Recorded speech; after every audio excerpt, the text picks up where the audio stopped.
Sekarang Ustadz, saya haji belum bisa melakukan. Bayar sudah, visa nggak keluar misalnya. Atau belum bayar, visa juga keluar. Ya mungkin itu memang pasti gitu ya. Belum bisa berangkat intinya. Tapi kurban pun belum punya kemampuan. Maka apa yang terjadi? Amalan ketiga. Kata Nabi, tunaikan puasa. Siyamu yaumi Arafat.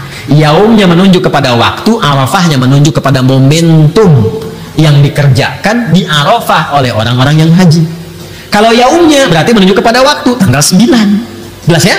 Dikerjakannya tanggal 9. Tapi saat menunaikan di tanggal 9 itu jangan cuma menahan lapar dan haus. Kalau seperti itu, cuma puasa biasa, tahan lapar, tahan haus, tahan seksual. Itu biasa.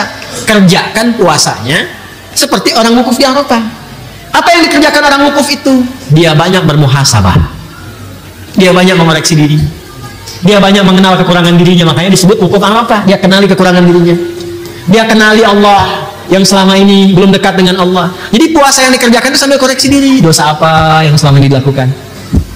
Karena itu bersamaan dengan itu, yang kurban lewat hewan bisa juga sambil puasa. Yang tidak kurban bisa puasa. Yang haji lewat wukuf. Maka puncaknya ketika selesai wukuf itu, kan ke Muzdalifah kan? Yang haji dia membawa kemudian kerikil 7 buah untuk dilontar dalam jumrah ke Aqabah. Begitu dia melontar, yang dilontar itu kan hasil renungannya tanggal 9. Saya ini sifat buruknya begini, kurang baiknya begini, kurang dekat dengan Allahnya seperti ini. Dia berharap semua sifat itu dilontar sehingga ketika dilontar hilang itu dalam dirinya dan pulang menjadi lebih baik. Maka dia katakan Bismillah ya Allahu Akbar, lontar. Bismillah ya Allahu Akbar, lontar.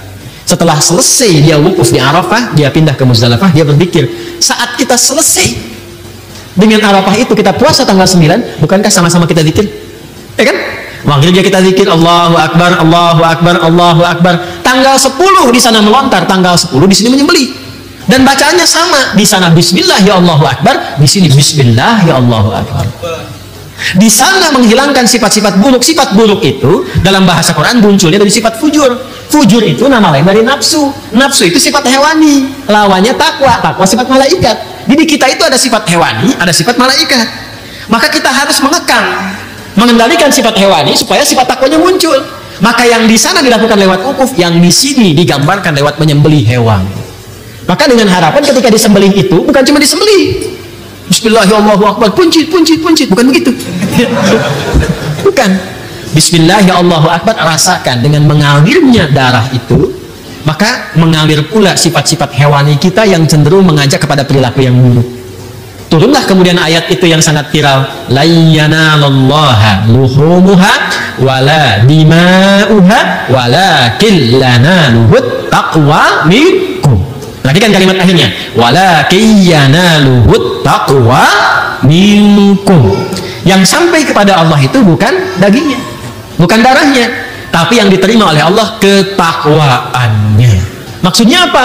Ketika dialirkan darah itu, makanya disebut mina tempatnya mengalir darah. Ketika dialirkan itu sifat jeleknya hilang, hewaninya hilang, maka muncullah takwanya. Maka yang di sana mendapatkan sifat baik, yang di sini mendapatkan sifat baik. Sama-samalah kemudian bertakbir semuanya. Setelah di sana lontar menghadap ke kiblat, setelah menyembelih menghadap ke kiblat. Apa doanya? Doanya sama.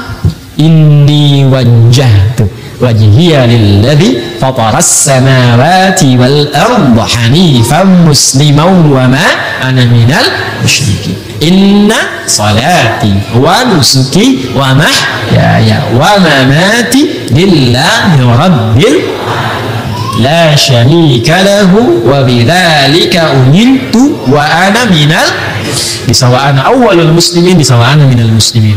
Jadi kalau kita berpuasa benar Arafahnya dengan mengoreksi diri, menyesali dan bertobat, maka Allah berkenan menggugurkan dosa-dosa itu sehingga bahasa hadisnya diampuni dosa setahun yang kebelakang itu. Karena sudah hilang sifat jeleknya, maka terjaga dalam kebaikan. Maka tanda orang itu diampuni, dijaga oleh Allah untuk tidak berbuat dosa setahun berikutnya. Itu yang dimaksudkan puasa Arafah, menggugurkan dosa setahun dan menjaga setahun berikutnya. Cara menerjemahkannya lihat. Ya, cara menerjemahkannya perhatikan, awas jangan salah. Siyamu yaumi Arafata, puasa yang ditunaikan di hari ke-9 itu bersamaan dengan momentum Arafah.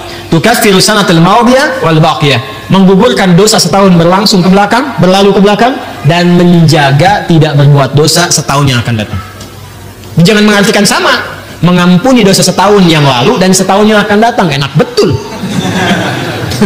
Besoknya ada yang nyolong kan sendal. Kenapa nyolong? Jaminan udah puasa Arafah. Paham ya? Jelas sampai sini?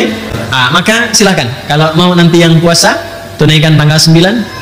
Cara puasanya banyak muhasabah, banyak introspeksi, banyak merenung, banyak istighfar, banyak bertakbir, bertahlil, bertahlil.